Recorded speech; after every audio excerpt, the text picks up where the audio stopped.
Hello friends, माझे नाव तेजस्विनी चक्रवीर कचरे. मी जिल्हा परिषद माध्यमिक शाळा पूस येथे शिकते.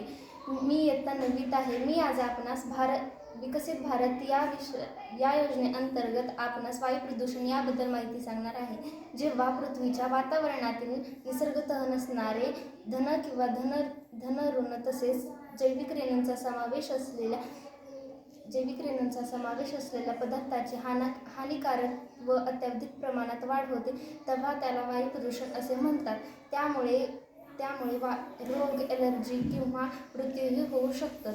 जे पदार्थ मानव, वनस्पती, प्राणी, पक्षी इत्यादींच्या आरोग्य व जीवनास हानिकारक असतात त्यांना प्रदूषक घटक असे म्हणतात. यामध्ये sulphur dioxide, SO2, nitrogen dioxide, ozone, carbon monoxide, nitrogen dioxide या घटकांचा समावेश होतो. वाढत्या औद्योगिकीकरणामुळे या घटकाची प्रचंड प्रमाणात वाढ झालेली आहे. तसेच औद्योगिकीकरण, वाहनाचा प्रचंड निर्बंध वापर चालू आहे. वायू प्रदूषण मोठ्या प्रमाणात होत आहे. यामुळे आपली सजीव सृष्टी धोक्यात आहे. धन्यवाद.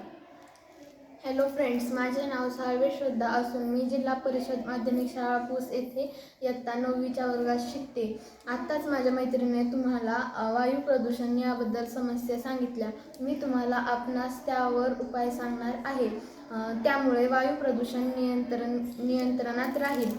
वायू प्रदूषण घटवण्यासाठी उद्योगधंद्याचे विकेंद्रीकरण होणे गरजेचे आहे.